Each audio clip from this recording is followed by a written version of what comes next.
बिस्मिल्लाहिर्रहमानिर्रहीम।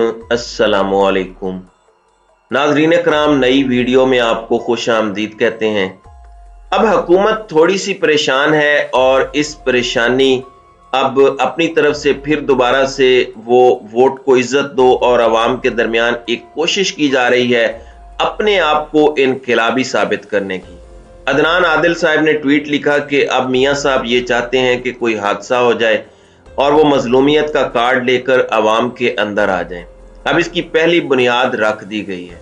आप जानते हैं कि इमरान खान को हुकूमत से निकालने की क्या सजा दी गई।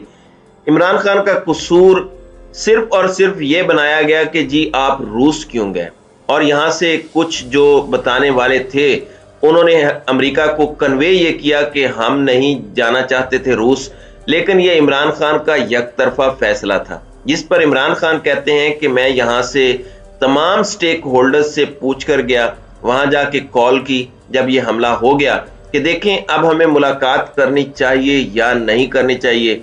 क्योंकि मुलाकात तय थी तो उस पर इमरान खान के मुताबिक तमाम स्टेक होल्डर्स ने कहा कि हमें मुलाकात के लिए जाना चाहिए क्योंकि मुलाकात ऑलरेडी शेड्यूल्ड है।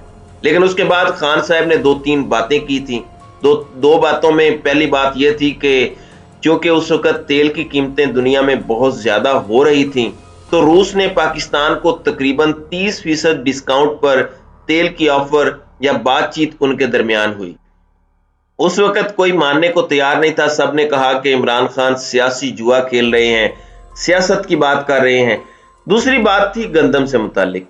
अगर हमें गंदम खरीदनी है तो ये दोनों चीजें हमें सस्ती कीमत पर रशिया दे रहा है, लेकिन इन्होंने कहा कि नहीं, हम ये करेंगे तो वेंटिलेटर पर हैं हम अमेरिका के, वो अपने वेंटिलेटर जो है वो हटा लेगा। अब जब ऐसे में मैंने एक खबर आपको पिछली वीडियो में भी तफसील से दी कि आईएमएफ कह रहा है कि हुकूमत 800-900 अरब का एक मिनी बजट लेकर आए, मजीद टैक्स लगाए। वो कह रहे हैं कि फिलहाल हमारा मिशन नहीं आएगा, कोई मुज़ाकरात नहीं होंगे। तो अब एक बार फिर इन्होंने अपने बयानिए को और मुज़ाहमत को टाकी शाकी मारनी शुरू कर दी है। इस वक्त बताया यह गया है कि इसहाक डार इस वक्त ये फरमा रहे हैं कि हमने अमेरिका को बता दिया है कि वो हमें रूस से तेल खरीदने से नहीं रोक सकता और जल्द ही खरीदारी के मामलात मुमकिन हो जाएंगे। पहली बात तो यह है कि इसहाक डार को यह अंदाजा है कि वो क्या फरमा रहे हैं। क्या उन्होंने अपने वजीर दिफा की गुफ्तगू सुनी है? ये बता दिया अमेरिका को। कम से कम इस पोजीशन में ये हुकूमत नहीं है और ना ही ओवरऑल हम बतौर रियासत ऐसा कर सकते हैं, और जो अमेरिका को बता सकता था उसको आपने इक़्तिदार से निकाल दिया है। तो फिलहाल आपको तरला मिन्नतें करनी चाहिए, जो आप कर सकते हैं तो वही करें।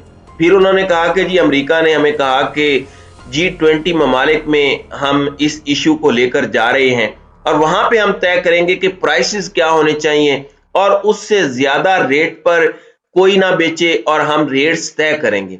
अब ये हुकूमत अप्रैल में आई है और नवंबर की आज 14 तारीख है। आधा महीना नवंबर का भी गुजर गया है, मगर अब तक कोई डेवलपमेंट नहीं हुई। मगर अब ये इस दौरान ये तासुर देने की कोशिश कर रहे हैं कि देखें हम बिल्कुल अमेरिका के सामने डट गए हैं और हम अपने मफादात पर कॉम्प्रोमाइज नहीं करेंगे, जो कि आपको नजर नहीं आ रहा। हमें नजर आ रहा है कि आईएमएफ आपको पैसे नहीं दे रहा और आईएमएफ आपको कह रहा है कि काम करें, और वहां जाकर आप उनसे वादे करते रहे मगर कर नहीं कुछ पाए, और अब वो आपकी बात सुन नहीं रहे। पहले आपने बढ़के मार ली कि आपका 25 साल का एक्सपीरियंस है, अब वो 25 साल एक्सपीरियंस हमें दिख नहीं रहा। दूसरी जानिब एक और खबर सुन लें कि खिचड़ी पक रही है, और खिचड़ी पकते हुए मुसलसल खबरें आ रही हैं। जाहिर बात है अपॉइंटमेंट का मामला है। अब सिर्फ 15 दिन रह गए हैं, 14 तारीख हो गई है। पहले हमें यही बताया गया कि अक्टूबर का आखिरी हफ्ता, फिर बताया गया कि नहीं, नवंबर के पहले हफ्ते में समरी मूव हो जाएगी, प्रोसेस शुरू हो जाएगा, ये हो जाएगा, वो हो जाएगा। अब वजीर आजम साहब घर से निकलते हुए एयरपोर्ट जाने लगे तो रास्ते में उन्हें तेज बुखार हो गया, तबीयत उनकी खराब हुई। तो ये नहीं कहा कि मेडिसिन लेके पाकिस्तान पहुंच जाऊंगा, मगर उन्होंने कहा कि नहीं, मुझे अभी लंदन में मजीद 2-4 दिन जो है वो क्याम करना है, फिर बाद में देखेंगे। تو آج اطلاعات یہ ہیں کہ انہوں نے وہاں سے روانہ ہونا ہے۔ آخری لمحے تک جب میں یہ ویڈیو ریکارڈ کر رہا ہوں وہ روانہ نہیں ہوئے، جب آپ ویڈیو دیکھ رہے ہوں تو شاید وہ روانہ ہو چکے ہوں۔ تو یہ خبر آ رہی ہے کہ نواز شریف اور شہباز شریف کے درمیان 5ویں ملاقات ہونے کے بعد ہی وہ پاکستان کے لیے روانہ ہوں گے۔ اب سوال یہ پیدا ہوتا ہے کہ آخر ایسا کیا ہو رہا ہے کہ آپ اس چیز کو لے کر